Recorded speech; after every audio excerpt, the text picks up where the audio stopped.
Hello दोस्तों, welcome back to my YouTube channel Smart Gurukul. तो कैसे हैं आप लोग? उम्मीद करते हैं बहुत ही अच्छे होंगे आप लोग और बहुत ही मस्त होंगे। पर आपके अंदर बहुत सारी कन्फ्यूजन्स पल रही होंगी।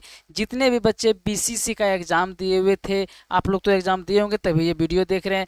चाहे आपका कोर्स ग्रुप जो था वो पीसीबी था, PCB means physics chemistry biology आपका इंटर में था, या फिर इंटर में आपका मैथ था, या फिर इंटर में आपका एग्रीकल्चर था, या फिर मैथ और बायोलॉजी के साथ दोनों थी। आपके अंदर दो दो डाउट्स, जो सबसे बड़ी डाउट्स होती होगी वो ये होती होगी, सर मेरा जो है ना कोर्स ग्रुप पीसीबी है, मेरा कोर्स ग्रुप पीसीएम है, मेरा कोर्स ग्रुप पीसीएमबी है, मेरा कोर्स ग्रुप जो है वो सीबीए है, एमबीए है, यानी कि एग्रीकल्चर से है। तो हम कौन कौन सा कोर्स कर सकते हैं, ये पहला डाउट होगी आपकी।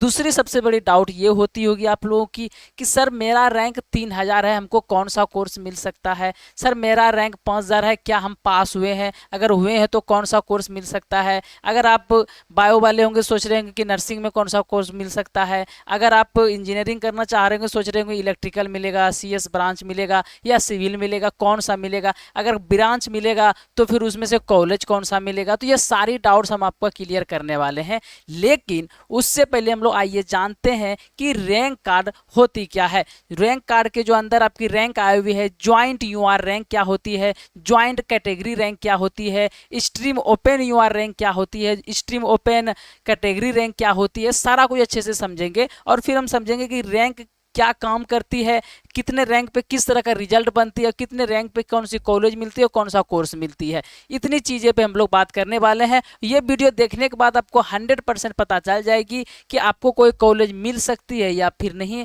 अगर कोई कॉलेज मिल सकती है तो उनमें से कौन सा कोर्स मिल सकता है, ये सारा कुछ आपके डाउट्स खत्म हो जाएगी। वीडियो 7 से 8 मिनट की बनेगी, प्लीज़ पूरा वॉच कीजिएगा, सारा डाउट्स खत्म हो जाएगी। और वीडियो के अंत में हम लोग ये भी जानेंगे कि काउंसलिंग क्या होती है, कैसे होती है, कब होगी, इसकी क्या प्रक्रियाएं होती है, तो उस पर भी बातें करेंगे हम लोग। आइए सबसे पहले हम लोग ये जान लेते हैं रैंक कार्ड के बारे में, देन हम लोग फिर समझेंगे। और जिन बच्चों को ये पूरी वीडियो देखने के बाद भी कोई कन्फ्यूजन्स रह जाए तो वो इस नंबर पर या इस नंबर पर व्हाट्सएप पर रैंक कार्ड भेजकर पूछ सकते हैं, सर मेरा रिजल्ट कैसा, हमको कौन सा कोर्स मिलेगा, या फिर काउंसलिंग के रिलेटेड भी कोई बात करनी हो या फिर यहाँ से काउंसलिंग करवानी हो तो फिर ये दोनों नंबर पर व्हाट्सएप पे कॉन्टेक्ट कर सकता है या कॉल भी कर सकते हैं अगर कुछ पूछना हो तो। ठीक है, कोशिश कीजिएगा व्हाट्सएप पर ही रैंक कार्ड भेजिए। आइए हम लोग पहले रैंक कार्ड को समझते हैं कि रैंक कार्ड होती क्या है और फिर रैंक क्या होती है। ओके, चलिए तो सबसे पहले हम लोग ये देखते हैं कि सर ज्वाइंट रैंक क्या होती है बाबू। तो सबसे पहले ना आपका ये डाउट पहले हम खत्म कर देते हैं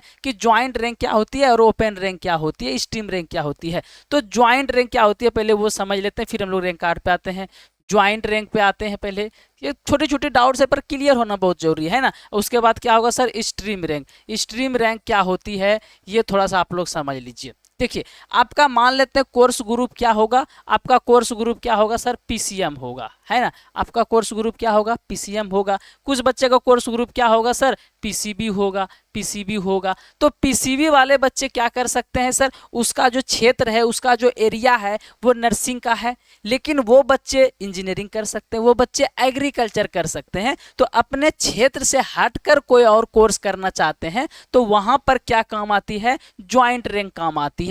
जैसे आपका इंटर में फिजिक्स केमिस्ट्री मैथ है, तो आपका इंजीनियरिंग के क्षेत्र के आप बच्चे हुए मैथ वाले हैं, लेकिन आप चाहते नहीं हमको बी फार्मा करना है, तो फिर आपको क्या करना पड़ेगा, ज्वाइंट रैंक देखना पड़ेगा। लेकिन आपका फिजिक्स केमिस्ट्री मैथ ही है और आपको इंजीनियरिंग ही चाहिए तो आपको कौन सा देखना पड़ेगा, स्ट्रीम रैंक देखना पड़ेगा। ये डाउट्स क्लियर हो गई होगी आपकी।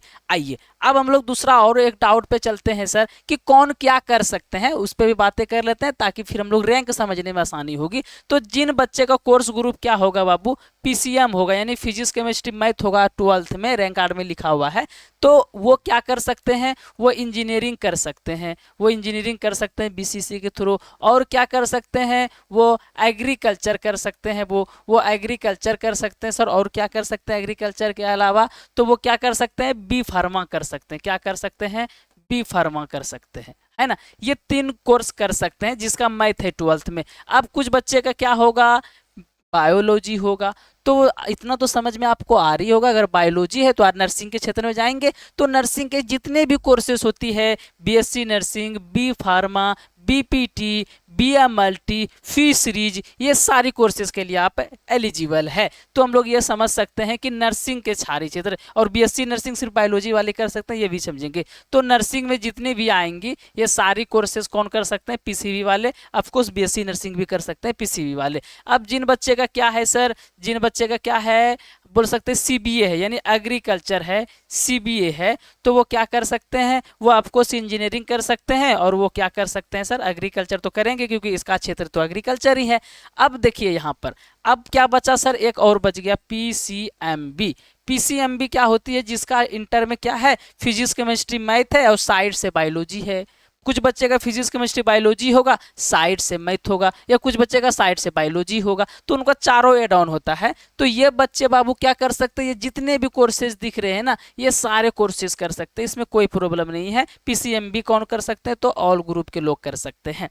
अब आइए स्ट्रीम रैंक, आप लोग समझ गए कि इंजीनियरिंग के आपको करना है और PCM से है तो स्ट्रीम रैंक देखना है, PCB से नर्सिंग क्षेत्र में जाना है तो स्ट्रीम रैंक देखना है। ऑफकोर्स आपको क्या एग्रीकल्चर भी कर सकते हैं, CBA से एग्रीकल्चर करना है, स्ट्रीम रैंक देखना है, PCM भी सारा स्ट्रीम रैंक ही देखेंगे ऑफकोर्स।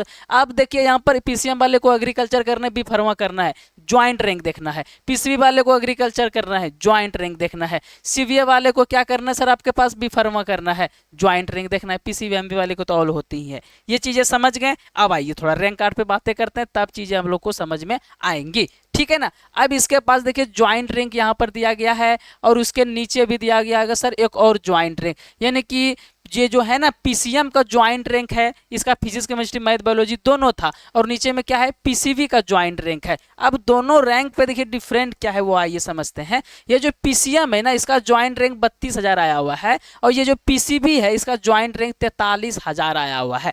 तो सर ये दोनों में डिफरेंट क्या है और ये कैसे समझेंगे हम लोग, वो पहले समझ लेते हैं। तो देखिए यहाँ पे PCM जो है बाबू, इसका ज्वाइंट रैंक जो है वो इस तरह से बन के आई है कि इंजीनियरिंग के बहुत सारे बच्चे फॉर्म भरते हैं, बहुत सारे बच्चे एग्जाम देते हैं, लेकिन PCB वाले कम देते हैं, तो उस हिसाब से रैंक बन के आया है। और बायोलॉजी का ज्यादा क्वेश्चन सही हो गया, इसका मैथ का कम सही हुआ है तो 43,000 आ गया है, ठीक है। पर दोनों का रैंक का जो काम है वहां पर वो सेम ही हो रही है ज्वाइंट रैंक में, क्योंकि ज्वाइंट रैंक कब देखते हैं? जब हमको क्या करनी पड़ेगी सर? बी फार्मा या एग्रीकल्चर करनी पड़ेगी। अब इसका PCM है या PCB है बाबू, तो यहाँ पे देखिए ये स्पेशल जो रैंक यहाँ पे है ये PCM है, ये रैंक किसकी है सर? PCM की है। और ये रैंक किसकी है सर? ये है PCB की, और ये क्या है? PCM की। यहाँ पे लिखा हुआ है, ये सारा कुछ यहाँ पे लिखा हुआ है, यहाँ पे आप लोग देख पा रहे होंगे। तो यहाँ पे क्या होगी ना कि इंजीनियरिंग इसको करना है, 3955 रैंक है, आराम से इसको कॉलेज मिल जाएगा, बहुत अच्छी कॉलेज मिल जाएगी। अभी हम उस पर भी आएंगे कितना रैंक किसमें है जो आपको कॉलेज मिल जाएगी। अब यहाँ पे PCB में कितना है? 36,000 रैंक आ गया है। PCM में अच्छा रैंक है, इंजीनियरिंग कॉलेज मिल जाएगा, लेकिन PCB में कितना है? 36,948 रैंक है, तो PCB में तो कुछ नहीं मिलेगा। तो ये हो गए आपकी स्ट्रीम रैंक, और ये हो गया ये ज्वाइंट रैंक। कब कौन सा रैंक देखना है ये भी आपको समझ में आ गया होगा। आपको बायोलॉजी से कुछ लेना है तो बायोलॉजी वाला PCB वाला देखिए, और मैथ से देखना है तो ये वाला देखिए, ठीक है। ये हो गए। अब आइए थोड़ा कट ऑफ पे हम लोग बातें कर लेते हैं, और जिन बच्चों को ये अच्छे से जानकारी चाहिए रैंक कार्ड के बारे में या काउंसलिंग रिलेटेड कोई जानकारी चाहिए, तो इस पर आप लोग व्हाट्सएप पे रैंक कार्ड भेज के बात कर सकते हैं काउंसलिंग के लिए या रैंक कार्ड के लिए कि सर कौन सा कॉलेज मिलेगा, कौन सा कोर्स मिलेगा। ये दोनों नंबर को एक बार आप लोग स्क्रीनशॉट मार के रख लेंगे और कॉल करके बात कर लेंगे, या व्हाट्सएप पे रैंक कार्ड भेज के भी बात कर सकते हैं, कोई प्रॉब्लम नहीं है। आइए अब हम लोग चलते हैं, अच्छे से ये चीज़ों को पहले समझने का प्रयास करते हैं।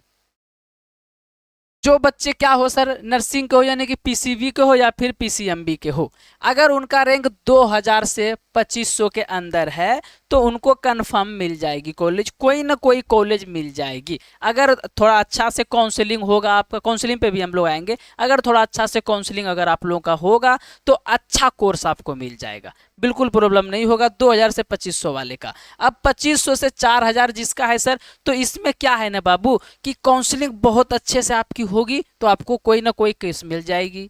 अगर काउंसलिंग क्या होगी सर अच्छे से नहीं होगी तो आपको मतलब हाफ हाफ चांसेस है कि कोई कोर्स मिले। तो यहाँ पर क्या होगी, यहाँ पे तो 100% ये कंफर्म है, ये कंफर्म है कि कोई ना कोई कोर्स आपको मिलेगी। ये भी काउंसलिंग भी डिपेंड कब करेगी, अच्छा कोर्स आपको चाहिए तो काउंसलिंग अच्छे से करवा लीजिए, जो अनुभवी जो हम लोग काउंसलिंग अच्छे से कर रहे हैं 4-5 सालों से, या हम लोग कोई और है या फिर आपको एक्सपीरियंस है तो कर लीजिए, अच्छे से मिल जाएगी। अगर नहीं एक्सपीरियंस है फिर भी करेंगे तो कोई ना कोई कोर्स मिल जाएगी। लेकिन यहाँ पे काउंसलिंग अच्छे से नहीं होगी, कॉलेज नहीं मिलेगी, अच्छे से काउंसलिंग होगी तो कॉलेज मिल जाएगी, अच्छी कोर्स मिल मिल जाएगी। ये यूआर का बात हम लोग कर रहे हैं, यूआर रैंक, ये यूआर रैंक है, सभ्य का यूआर रैंक है। ये 4000 वाली, ये पीसीबी का भी बात कर रहे हैं, पीसीएम पे भी आएंगे। अब 4000 से 6000 जिसका है सर, तो बाबू आपका हाफ हाफ चांसेस है। काउंसलिंग बहुत अच्छे से हो तो भी हाफ चांसेस है, काउंसलिंग अच्छे से नहीं हो तो फिर 1% भी चांसेस नहीं है। तो यहाँ जैसे फिशरीज होता है, बीए मल्टी वगैरह होता है, तो फिशरीज का कट ऑफ बाबू ना कभी कभी 8000 तले चला जाता है, जब 80 कैटेगरी उसके पास हो। तो ये 6000 तक में, 5000 तक में फिशरीज वगैरह बीए मल्टी वगैरह का मिल जाता है। तो 6000 तक आपका है ना, और आपका ये नर्सिंग के क्षेत्र में है, पीसीबी है, तो आराम से आपको कॉलेज मिल जाएगा। पीसीबी का रैंक का बात हम कर रहे हैं यहाँ पर, इतना रैंक आपका है। अब बाकी ज़्यादा भी है, 6000 7000 भी है तो टेंशन नहीं लेना, 10000 तक भी है तो टेंशन नहीं लेना है। अभी काउंसलिंग बाकी, हम काउंसलिंग में भी समझा रहे हैं कि काउंसलिंग से कॉलेज कैसे मिल जाते हैं अगर रैंक आपका ज़्यादा भी हो तो, है ना। आइए पहले फिलहाल अभी यहाँ पे ये समझ लीजिए, जिसका इंजीनियरिंग ग्रुप हो यानी कि पीसीएम हो या पीसीएमबी हो, अगर उसका क्या हो सर यहाँ पर तो 6000 तक लगी हुई है। एक सेकेंड हम दूसरा लगाते हैं, हाँ ये एग्रीकल्चर का हो गया। आइए, वो पीसीएम का नहीं था बाबू, मिस्टेक से लगा था। आइए अब यहाँ पे एग्रीकल्चर का है, तो बाबू 3 से 4000 तक है, तो एग्रीकल्चर में कोई ना कोई कॉलेज आपको मिल जाएगा, ठीक है ना। आइए अब यहाँ पे कौन सा आ गई, इंजीनियरिंग का आ गई। तो इंजीनियरिंग में 4000 से 6000 के बीच है, तो अच्छी ब्रांच मिल जाएगी आपको, अच्छी कॉलेज मिल जाएगी आपको। वैसे तो इंजीनियरिंग में ये कह सकते हैं बीसीसी में कि सारे बच्चे पास आउट ही हैं, क्योंकि अगर अच्छे से काउंसलिंग हो ना तो सबको कॉलेज, कोई ना कोई कॉलेज मिल जाता है। डिफरेंस वहाँ पे आती है रैंक की, कि आपको जैसे अच्छी रैंक है तो सिविल मिलेगी, बहुत अच्छी रैंक है तो सीएसई मिलेंगे, और फिर नॉर्मल रैंक है तो इलेक्ट्रिकल मिलेगा, खराब रैंक है तो इलेक्ट्रॉनिक्स मिलेगा। तो इस तरह से होती है, पर कॉलेज कोई ना कोई मिल जाती है। अगर काउंसलिंग अच्छे से अगर नहीं हो तो फिर तो कॉलेज नहीं मिल पाएगी, सिंपल सी प्रोसेस है काउंसलिंग का, यही चीजें है ना। तो इंजीनियरिंग वाले टेंशन नहीं लेंगे, वो नंबर आपको दिया गया उस पर व्हाट्सएप पे रैंक कार्ड भेज के काउंसलिंग के लिए बात कर लेंगे। आइए ये चीजें आप लोग समझ गए, ये नंबर पे आप लोग बात कर लेंगे। बाकी और भी अगर कोई डाउट्स आपको लोगों के अंदर हो तो मोटा मोटी चीजें जो थी वो हम बता दिए। बाकी नर्सिंग के लिए कट ऑफ जैसे बाबू आप लोग बात करते हैं कि सर बीएससी नर्सिंग का कितना कट ऑफ जाएगा, तो बीएससी नर्सिंग का बाबू कितना 300 350 तक सीट है, कट ऑफ 393 लगा लीजिए, 900 तक कट ऑफ जाएगा। इस तरह से कट ऑफ आप लोग का जाने वाला है। फिशरी सबका 7000 6000 तक भी कट ऑफ जाता है। मान लेते हैं किसी को पैरा मेडिकल कोर्सेज कर, तो जिसके अंदर बीएमएलटी वगैरह आती है, पीएचआई पटना में जो होती है, तो वहाँ का अच्छा खासा कट ऑफ जाता है। तो उस सब कॉलेज में एडमिशन चाहिए तो वहाँ पे भी 2000 तक हो, तो 2500 3000 तक हो, आसाम से कॉलेज वगैरह मिल जाती है। तो आप लोग क्या करेंगे बाबू, आप लोग इस नंबर पर कांटेक्ट कर लेंगे, व्हाट्सएप पर रैंक कार्ड भेज के सारी चीज़ें पूछ लेंगे। आई होप कि जो भी डाउट्स आपकी थी वो हम आपकी ख़त्म कर पाए हैं।